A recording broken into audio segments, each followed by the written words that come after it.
déroulé selon les règles républicaines d'égalité et de transparence. Le lendemain de votre élection, un autre président est entré dans ses fonctions, il s'agit de Vladimir Poutine, mais lui, pour la 3e fois, voire pour une 4e si l'on tient compte des 4 dernières années, où il était Premier ministre, mais de facto à la tête du pays. Ça, entre parenthèses. Comme vous le savez, et comme vous l'avez dit lors de la campagne présidentielle, les élections législatives et présidentielles en Russie ont été entachées par de nombreuses fraudes et violations des droits humains, des droits civiques, ce qui remet en cause leur légitimité et la légitimité du nouveau président. Aujourd'hui, nous attendons de vous l'initiative d'un nouveau dialogue avec les autorités russes, un dialogue basé sur la vérité et la franchise. Nous ne voulons plus d'hypocrisie, de complaisance ou de silence coupable dans les relations avec la Russie. Le peuple russe est un peuple européen qui a des droits et des devoirs identiques aux autres peuples. Ces droits doivent être respectés, tout comme ceux des Français. Pour le respect des droits légitimes des Russes, la France pourrait d'ores et déjà adopter des mesures simples et rapides.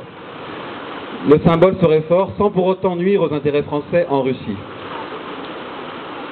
Première mesure, adopter les listes dites de Magnitsky, c'est-à-dire interdire l'accès des fonctionnaires impliqués dans cette affaire sur le territoire de la France, de l'Union européenne, et de geler leurs avoirs dans ces pays. On pourra rappeler après, je donnerai peut-être la parole à ceux qui connaissent bien l'affaire, ce que c'est que l'affaire Magnitsky.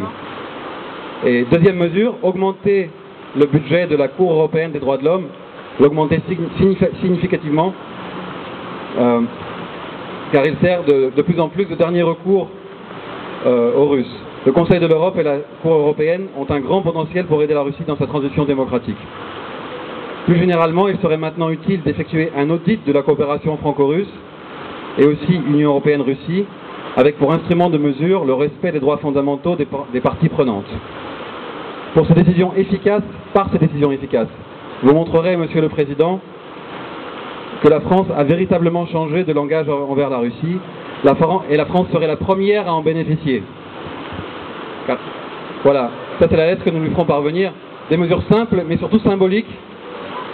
Elles ne sont qu'un début d'un dialogue vérité. Mais c'est le symbole qui compte. Et fermer la porte à des fonctionnaires qui tuent des gens en prison, qui volent directement dans le budget et qui trouvent ça normal, ça me semble être un minimum pour un pays qui se respecte, tel que la France, et qui peut influencer les voisins européens pour prendre des mesures similaires. Juste pour rappel, les États-Unis ont déjà pris ces mesures et l'Europe est complètement en retard et on ne sait pas pourquoi. Donc, Monsieur le Président, cette lettre vous sera adressée et vous êtes bien sûr bienvenu pour commenter. Autre chose, Monsieur Amours, qui est de Radio France Internationale, qui m'a suggéré, mais une chose... De l'ancienne Radio France Internationale. Pardon. Journaliste toujours, mais l'ancien de RFI. Un ancien. Merci pour cette précision.